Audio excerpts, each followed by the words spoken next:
میں ہوں دعا کنور. اپنا پسندیدہ شو دیکھنے کے لیے ہمارا YouTube چینل سبسکرائب کریں اور بر وقت معلومات کے لیے بیل آئیکن پریس کریں.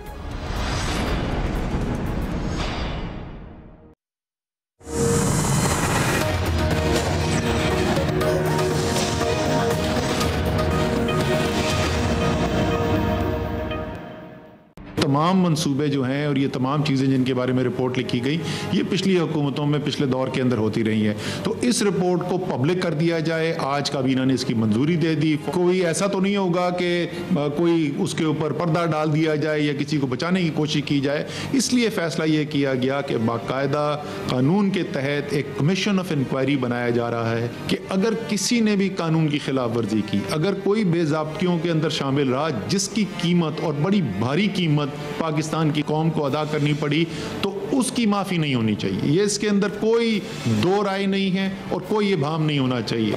تو ہم چاہتے ہیں کہ یہ فیصلے جو ہیں وہ قانون کے ذریعے ہوں, ڈیو پروسیس آف لا کے ذریعے ہوں, اور کوئی ایک میڈیا ٹرائل کے ذریعے یہ فیصلے نہ کیا جائیں. وزیر اعظم عمران خان اور کابینہ نے جو ہمارا سب کا ایک قوم کے ساتھ وعدہ تھا, اس وعدے کی تکمیل ایک دفعہ پھر ہو رہی ہے.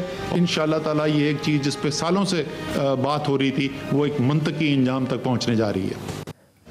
السلام علیکم ناظرین, آپ دیکھ رہے ہیں پروگرام ایکسپرٹس اور میں ہوں دعا جمیل. آج کے پینل کا حصہ ہیں ایاز خان صاحب, لطیف چودھری صاحب, محمد الیاس صاحب, شکیل انجم صاحب, عامر الیاس رانا صاحب اور فیصل حسین صاحب. بڑھیں گے آج کے پہلے بڑے سوال کی طرف. گورنمنٹ نے آٹا چینی بحران کے بعد پاور سیکٹر کی انکوائری رپورٹ بھی پبلک کر دی ہے.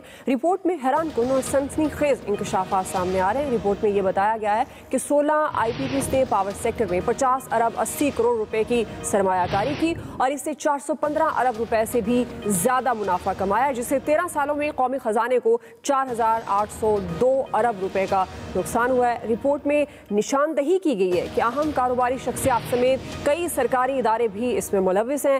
وفاقی وزیر منصوبہ بندی اسد عمر نے کابینہ کی منظوری کے بعد واضح کیا کہ پاکستانی قوم کو لوٹنے والوں کو کسی صورت معاف نہیں کیا جائے گا.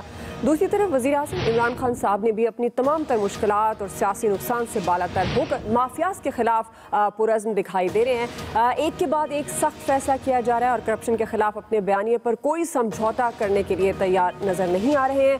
ایاز خان صاحب, میں آپ سے آغاز کروں گی. جس طرح میں نے ذکر کر دیا, آپ کے خیال میں ہمارا سوال یہ ہے کہ کیا وزیر اعظم آپ سمجھتے ہیں کہ اپنے اصل بیانیے کی طرف لوٹ رہے ہیں؟ مجھے نہیں پتا وزیر اعظم بیانیے کی طرف لوٹ رہے ہیں یا نہیں لوٹ رہے, لیکن یہ کریڈٹ بہرحال پرائم منسٹر عمران خان کو جاتا ہے کہ ایک اور رپورٹ پبلک کر دی انہوں نے آج. اس سے پہلے ہم نے نہیں دیکھا کوئی اس طرح کیا واقعہ ہوا ہو. اس میں کہا گیا جی اتنا لاس ہو گیا, اربوں کا ہو گیا ہوگا. اب وہ اگر پروفٹ لے رہے تھے تو ظاہر ہے وہ تو معاہدے ہوئے ہوں گے تو پروفٹ لے رہے تھے, ویسے تو نہیں لے رہے تھے. مجھے نہیں پتا کہ وہ پیسہ لوٹا ہوا واپس ملے گا یا کہاں جائے گا.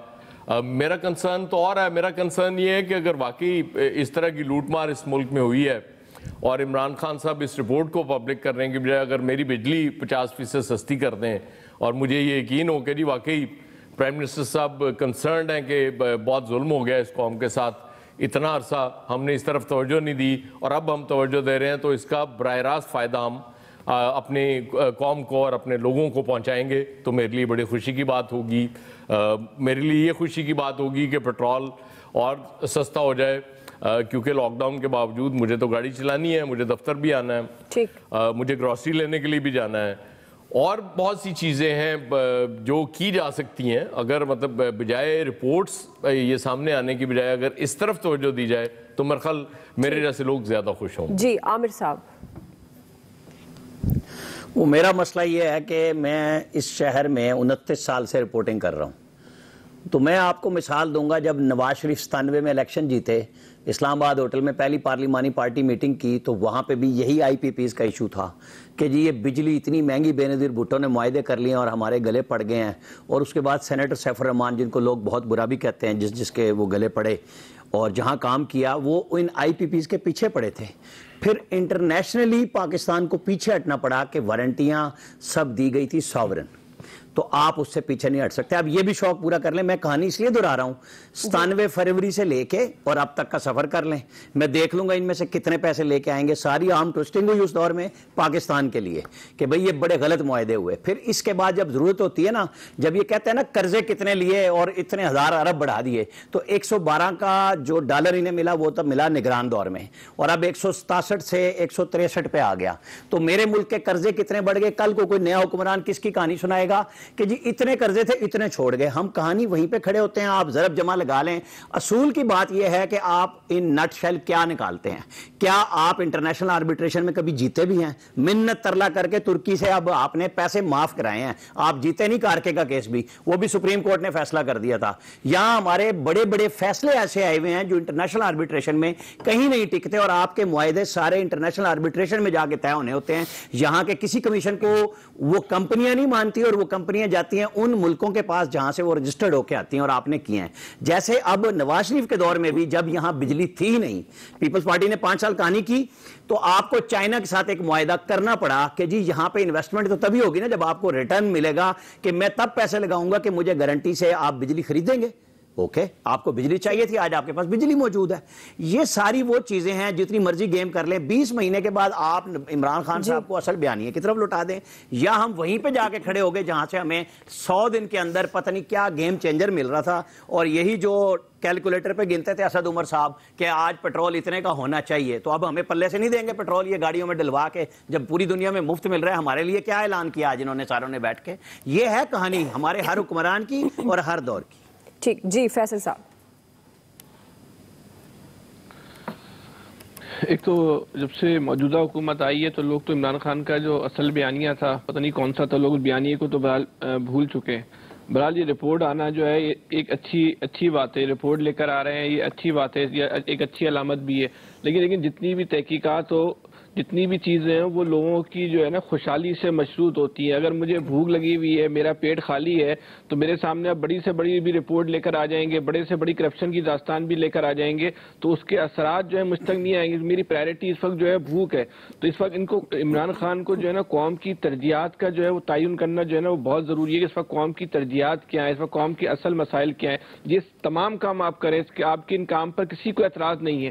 لیکن اگر آپ معاشی خوشحالی کے لیے کام نہیں کریں گے, اگر آپ غربت کو کم کرنے کے لیے کام نہیں کریں گے, اگر آپ بے روزگاری کو ختم کرنے کے لیے کوئی کام نہیں کریں گے, اگر آپ کاروبار کو کھولنے کے لیے کوئی کام نہیں کریں گے, تو آپ کی جتنی بھی اچھی نیت ہو, آپ کی جتنی بھی محنت ہو, وہ سب ضائع ہو جائے گی. تو عمران خان صاحب کو اس پر بڑا فوکس کرنا چاہیے کہ آپ وہ یہ ساری باتیں جو ہیں وہ الیکشن سے پہلے, اور اپوزیشن میں بڑی اچھی لگتی ہے, اس میں بڑی اٹریکشن ہوتی ہے, عام آدمی بھی جو ہے اس کو بھی یہ بڑی اٹریکٹ کرتی ہے کہ بھئی یہی وجہ ہے جس کی وجہ سے آج جو ہے میں بے روزگار ہوں. جب اپوزیشن لیڈر ساری باتیں کر رہا ہوتا ہے تو یہ باور کرانے میں کامیاب ہو جاتا ہے کہ میرے جتنے بھی مسائل ہیں حکومت کی کرپشن کی وجہ سے. تب حکومت کو عملی اقدامات کرنے, آپ سے انویسٹیگیشن, ایک تو آپ ابھی تک کسی کو سزا دلوا نہیں سکے, کوئی پیسے آپ واپس لوٹے ہوئے لا نہیں سکے, اس میں آپ مکمل طور پہ آپ ناکام ہوئے. لیکن اگر آپ یہ انویسٹیگیشن لانا, رپورٹ بنانا, کمیشن بنانا, انہی میں آپ لگے رہیں گے اور لوگوں کی خوشحالی پہ کام نہیں کریں گے, تو آپ کی جتنی بھی اچھی نیت ہوگی, جتنی اچھی سمت ہوگی, آپ کی ساری محنت ضائع ہو جائے گی. آپ اپنی پرائرٹی تبدیل کریں. پہلے لوگوں کی اس وقت جو سب سے بڑا ایشو ہے بھوک ہے, غربت ہے,